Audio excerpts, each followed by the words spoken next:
गाउँ सहर सारा गुन्जाउने यो हो रेडियो सान्वी 96.4।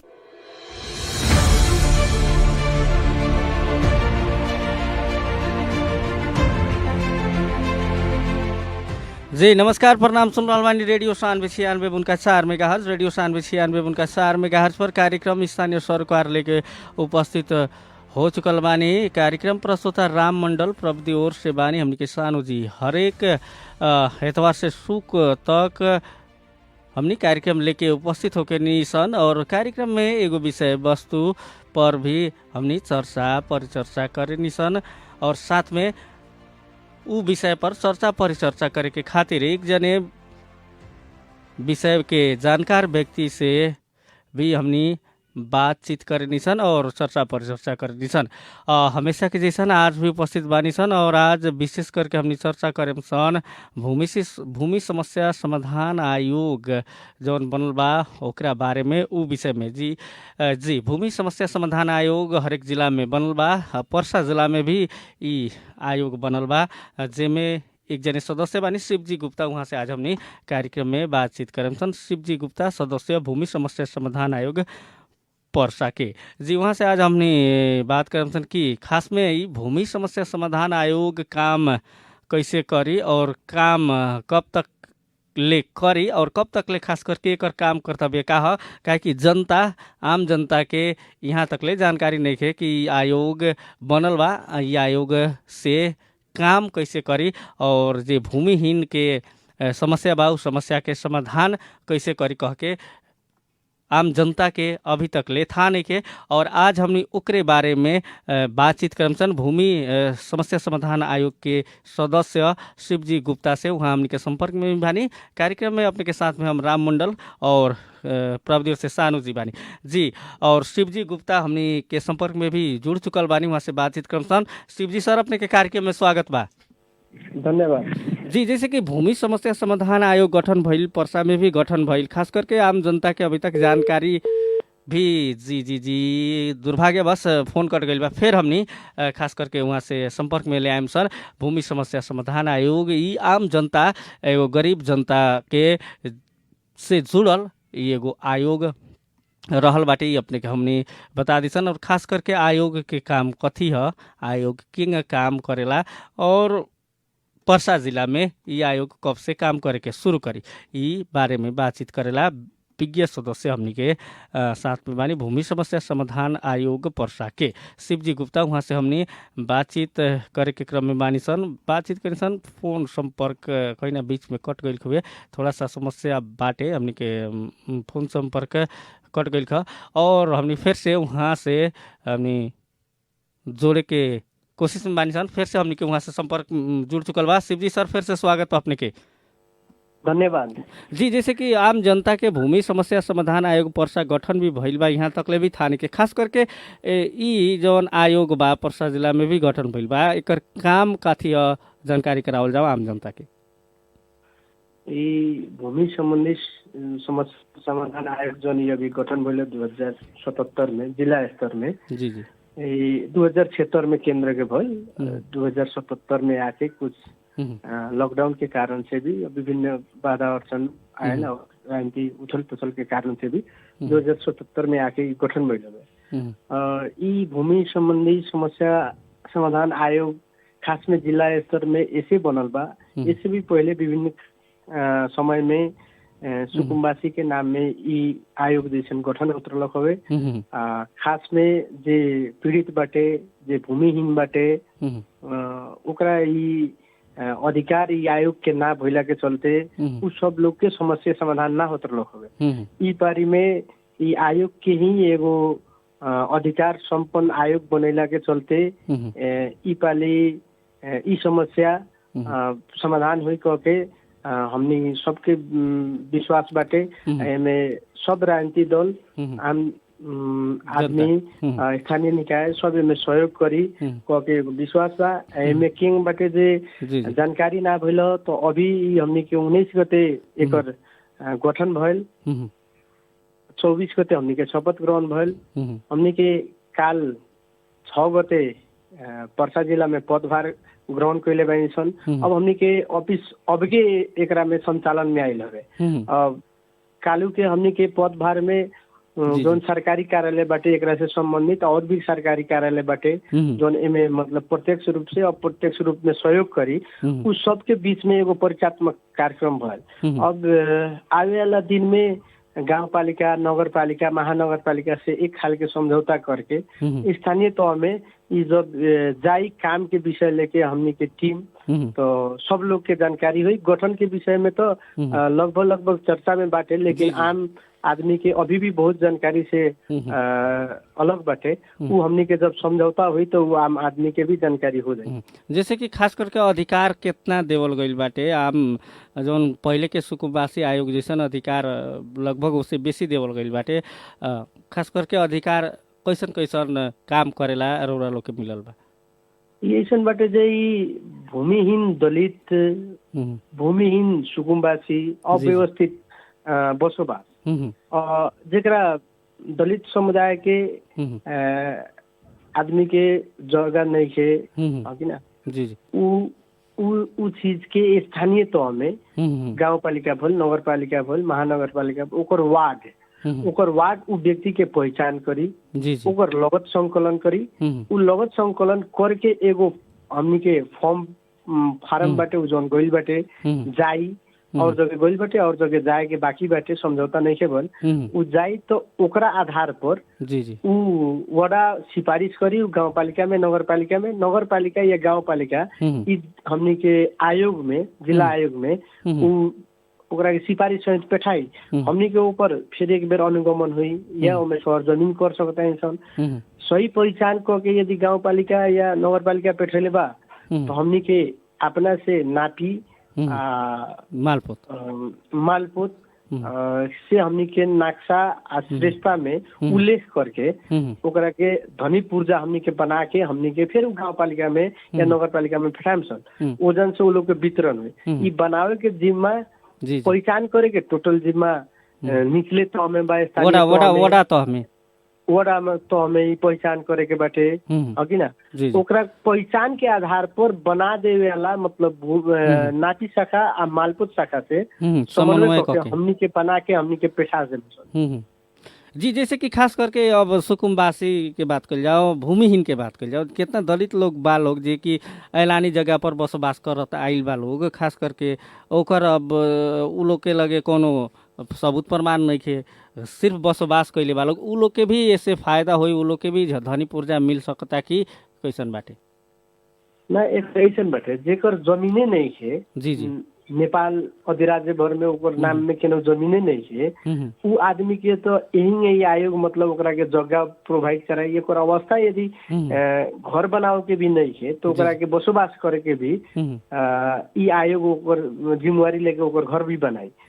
अव्यवस्थित कैसन बाटे जे ऐलानी में बाटे ओकरा पहले से भी संपत्ति बाटे नाम में, ऐलानी जगह में उ कोनो किस्म के मतलब उपभोग कर रहल बन, कोनो चीज बनैले बड़न या ओकरा के खेती में यूज करता रहन या बाड़ी शादी में भी यूज करता रहन, तो उ आदमी के भी सरकार के कर के दायरा में ले आके उ भी व्यक्ति के ऐलानी जगह के यदि सरकार के उ जगह से कोनो आपत्ति नहीं है, कोनो पायक जगह में नहीं है सरकार के काम करवाई में मतलब दिक्कत ना हुई तो उहे जगह के नक्शा में उल्लेख करके उ आदमी के धनी पूर्जा मिल जाए। यानी कि जे ऐलानी खन जोत कर रहल बा, जोत के या फिर खेत उत जौन बा उसे अर्थ उपार्जन करत आइल बा उ लोग के भी मिली। अब खास करके जैसे कि एकरा खातिर सिस्टम जौन बाटे खास करके बहुत लोग के लगे तो नागरिकता भी नहीं खे, उ लोग ला खास करके कोनो व्यवस्था बा कि ना? जैसे कि कितना लोग नागरिकता से भी वंचित बा, अब उ लोग भूमिहीन बा, सुकुम्बासी जैसन ऐलानी जगह पर बसोबास करत आइल बाटे, उ लोग ला कोनो सिस्टम बा कि ना? ई कथी बाटे जे ई नेपाली नागरिक खतरा ई आइल बाटे। नेपाली नागरिक यदि अव्यवस्थित बाटे, भूमिहीन बाटे तो नेपाली नागरिक खतरा होवे। आ जे दूसर देश से आके यहाँ बाटे लोग अब नागरिकते नहीं है तो नेपाली ना हलो तो वो लोग खतरा आयोग मतलब ई चीज में अभी के आयोग वो लोग खतरा कोनो सहयोग ना कर सकता। यानी कि नागरिकता होके नागरिक बा भूमिहीन बाटे या अव्यवस्थित तरीका से बैठत बाटे ऊ समुदाय खतरा ऊ व्यक्ति खतरा मात्र ये आयोग काम करे। यानी कि खास करके हमनी के गांव घर में विशेष करके शहर से भी बेसी गांव घर में हमनी के देखल जाला कि ऐलानी जगह भी बा ऊपर लोग बैठत आइल बा सालों साल से, लेकिन फिर भी उ लोग लगे जगह धनी लाल पुर्जा नहीं खे। उ लोग के हक भोग में बाटे, हक भोग में फील्ड बुक में उल्लेख रहेला उ लोग के अपन नाम या फिर उ लोग के बाबा के नाम दादा के नाम हक भोग में उल्लेख रहेला। और खास करके गांव घर में उ लोग के भी पुर्जा मिल सकताटे, जगह धनी के मालिक हो सकता लोग। हाँ उ लोग भी मिल सकता। उ लोग के का बा जे अब ई चीज के ऐसे लेवल जान राज्य के एगो कर के दायरा में भी आई लोग। दोसर का बाटे जे वो लोग के अपन भी व्यक्तित्व विकास में भी उ जगह काम लगे। जैसे उ ऐलानी बाटे ऊपर खेती करता लोग या केनो चीज मतलब ओकरा के रखले बा लोग। अब ओकर लाल पूजा नहीं है तो केनो बैंक में राख नहीं के सकत लोग। जी जी जी। उ जगह के मतलब उपभोग में खाली खेती में मात्र लिया सकता लोग। लेकिन लाल पूजा हो तो और भी सेक्टर में वो लोग के व्यवसाय करे में उ सहयोगी हुई। वो लोग के मतलब अनेक थरी के मतलब लोग के व्यक्तित्व विकास में जीविकोपार्जन में वो सहयोगी हुई। यानी कि सरकार एकरा के का बाटे जे अब सुकुम्बासी अव्यवस्थित ई दोनों के एकरा के मतलब ई विकास के ही रूप में एकरा के लेले बाजे उ राज्य के एगो निगरानी में आए लोग, राजस्व के निगरानी में भी आए लोग। आ वो लोग के उस जगह राख के या उस जगह के यूज करके कोनो व्यवसाय में जीविकोपार्जन में सहयोग हुई। ऐसे कहूँ ना कहूँ देखल जाए तो राज्य के एगो विकास में भी एगो असर पड़ी सब चीज से। जी, जैसे कि खास करके ऐसे गरीब जीवन जनता बा प्रत्यक्ष लाभान्वित होके के हमनी देख सकता इंसान अनुमान कर सकता इंसान। खास करके अब पछिलका दिन में ऐसा जगह जमीन के या फिर जहाँ भी आर्थिक चीज आवेला, आर्थिक पैसा के बात आवेला, वहाँ चल खेल से लेके राजनीतिक कारण से लेके पहुँच वाला के हाली मुहाली देखल जाला। खास करके वैसन हाली मुहाली के जौन पहुँच वाला ना भइल उ व्यक्ति के अधिकार दिलावेला या फिर जगह उ लोग के वास्तविक आदमी के दिलावे के खातिर प्रक्रियागत रूप में कितना स्थानीय तह से रौरा लोग के अभी तक बात भइल बा? स्थानीय हमनी के ठूरी गांव पालिका में ई लगत संकलन पहचान के आधार पर लगन संकलन वहाँ हो रहल बाटे। एमे कथी बाटे जे काल के दिन में रहलक जे सुकुम्बासी जेकरा कुछो नहीं के ओकरे एगो मिली को के तो विभिन्न मतलब वही जन के समुदाय लोग अपना आप के सुकुम्बासी खड़ा करके एगो निवेदन के भर में एक अनियमितता करत रहलक लोग। लेकिन अभी क्वेश्चन बाटे जे जेकरा जगह ही नहीं के ओकरा भी सरकार देव के ओकरा के व्यवस्थित करे के योजना ले आइल बा। आ जे अव्यवस्थित तरीका से बैठल बा ओकरा भी ले आइल बा। में एगो मापदंड कथी दिल बा स्थानीय तो जौन पहचान करके लगत संकलन करी उनमें झूठा यदि अगर लगत संकलन करता तो स्थानीय तो के सरजमीन में बैठल लोग के 25,000 जुर्माना भी हो सकता, 1 बरस कैद भी हो सकता। दोनों में कोनो चीज हो सकता। यदि जन प्रतिनिधि इस चीज के श्रेय दे के यदि झूठा कोनो फाइल खड़ा करता तो जन प्रतिनिधि के भी कार्रवाई हो सकता, ओकरा जुर्माना हो सकता, ओकरा कैद हो सकता। तो एकरा के कथी बाटे कानून के पूर्ण ख्याल करके ई आयोग के गठन भइल बा। एकर संकलन भी झूठा ना बन सकता। यानी कि जे कहल जाओ काल के जे हम जगह ना भइल व्यक्ति के नाम पर जगह भइल वाला व्यक्ति भी सुकुम्बासी बन के लेवे के प्रयास करते रहे। अब तो यदि जगह भइल व्यक्ति भी यदि केनहु ऐलानी जगह मतलब सरकार के जगह प्रयोग करता रहन तो उनकरा भी सरकार के दायरा में आके उनकरा जगह मिलबे करी दो। यानी कि उतना चल खेल करे के जरूरी नहीं है, लेकिन जौन ओरिजिनल जौन बा कि हाँ हम उ जगह के हक कर रहल बानी कह के देखावे के पड़ल। जौन हमनी के बाटे खास करके सरजमीन में या फिर प्रतिनिधि लोग आधिकारिक प्रतिनिधि लोग भी यदि फील्ड में आवता लोग तो उ चाहे देखे के पड़ल है कि ना।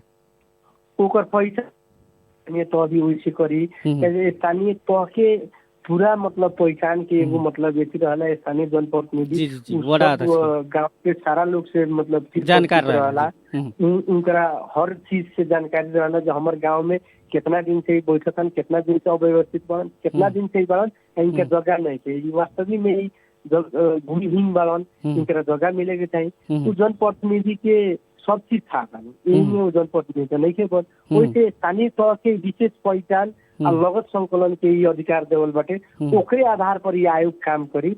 आयोग यदि टीम बना के जा रहल बाटे गांव घर में तो वहाँ के पहचान ना भी कर सकता है, ओकरा से परिचित पहले से ना भी हो सकता, लेकिन स्थानीय जनप्रतिनिधि तो सब लोग से परिचित बा, उससे ही सहयोग हुई।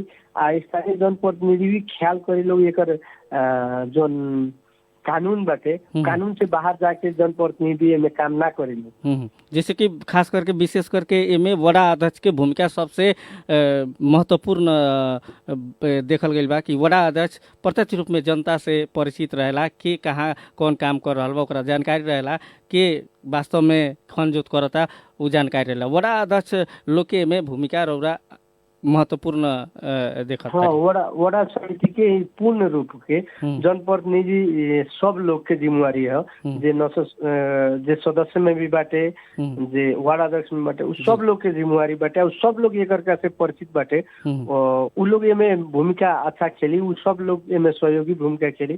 क्या सबके धारणा रहला हमर टोल में विकास हो, हमर टोल में सब लोग रोजगारी से जुटो, हमर टोल में स्वास्थ्य के स्थिति ठीक हो, हमर टोल में शिक्षा की स्थिति ठीक हो। ये भी एगो बहुत बड़ा समस्या है वहाँ के विकास के देखल जाए तो ये अगर व्यवस्थित होता तो वहाँ के हर नागरिक अपने आप के एगो धनी महसूस करी, ओकरा लगे कम एगो संपत्ति के आर्जन हुई, उस संपत्ति से वो जन अगर वो अपन जीविका मतलब डेवलप करता तो गांव के विकास बनी, वार्ड के विकास बनी, टोल के विकास बनी। जनप्रतिनिधि के वैसे भी फायदा हुई, ऐसे बड़ा 10 लोग से ऐसे फायदे बाटे है कि ना? फायदा बाटे जी, जैसे कि लोग के कार्यकाल में ही संपन्न होता गांव के मतलब जे वास्तव में समस्या में बहुत लोग बाटे वो लोग के यदि संपत्ति जोड़ देता अपना कार्यकाल में तो उनका प्रत्यक्ष रूप से श्रेय मिली। जी, जैसे कि आम जनता खास करके अपने से कितना लोग बा कि फॉर्म भरे के भइल उ के छूट जाला या फिर जनप्रतिनिधि लोग के ही लापरवाही कल जाओ या फिर काखा पाखा कल जाओ कोनो वास्तविक वैसन भूमिहीन के जाना जान छोड़ देवेला लोग। तो ई फॉर्म भरे के जौन बाटे खास करके आम जनते के दिया फॉर्म भरे के कि प्रतिनिधि लोग अपने से जाके भरी लोग?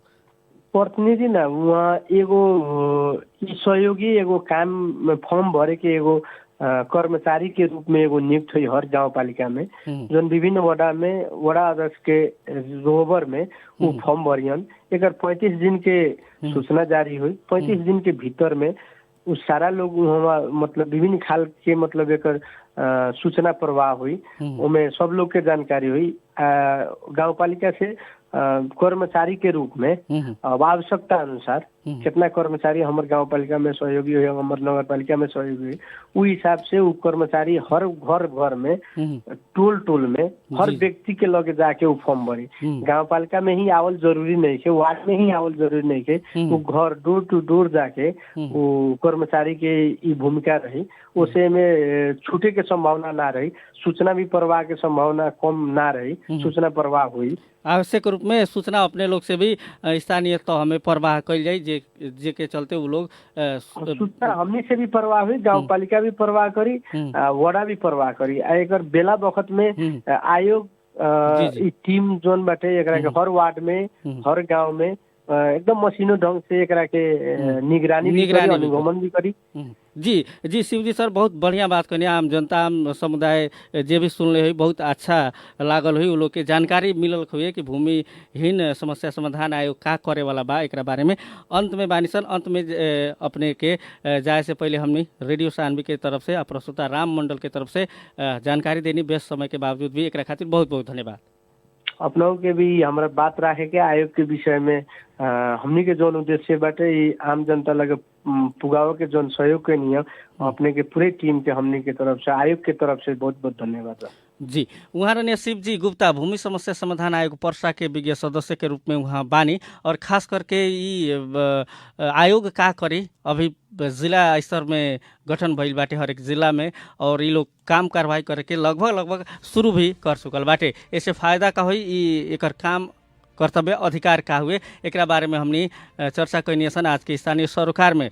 फिर से हमनी एतवार के अबे क्रम दोसर विषय वस्तु पर चर्चा करे के खातिर दोसर अतिथि के साथ में अभी के खातिर अपने कार्यक्रम सुन के साथ देने अपने के धन्यवाद। कार्यक्रम में प्राविधिक सहयोग करे वाला प्राविधिक मित्र सानू जी के धन्यवाद देत कार्यक्रम प्रस्तुता राम मंडल के विदा दी। नमस्कार।